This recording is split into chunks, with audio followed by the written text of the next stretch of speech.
Just a thought, a simple four-word prayer that changes everything. Lord, lift our eyes. Now that comes from Isaiah 6 and verse 1. Isaiah said, in the year that King Uzziah died, I saw the Lord sitting upon a throne, high and lifted up. Above him stood the seraphim, and they said, Holy, holy, holy is the Lord of hosts. The whole world is full of his glory. It's significant that Isaiah tags the time of this note, in the year that King Uzziah died. Technically, that took place in about 756 BC. But emotionally, it would be like saying in the year that President John F. Kennedy was assassinated, or in the year that the events of 9/11 took place. An event so significant that it becomes a where were you kind of moment. It can be unnerving when a longtime leader dies. Uzziah became king at age 16. Now that could be unnerving in and of itself, but he reigned for 52 years. Imagine if your national leader was in office for 52 years and then died. Imagine the uncertainty among the people. But notice what Isaiah said. In the year that King Uzziah died, I saw the Lord. Isaiah could have focused on the political leaders and whether the new king would share his views.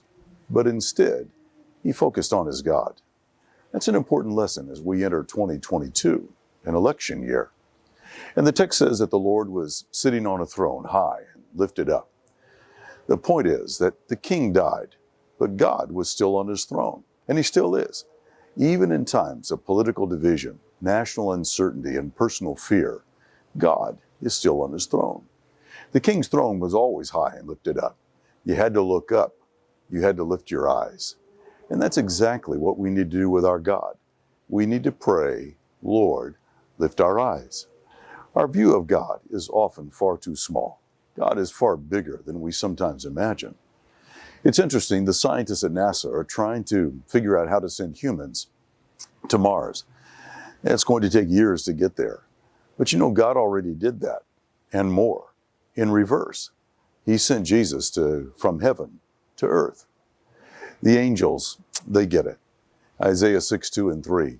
Holy, holy, holy is the Lord of hosts. The whole earth is full of his glory. In the words of the great Don Alexander hymn, there is none like him, none can compare. No God is equal, no prince is heir.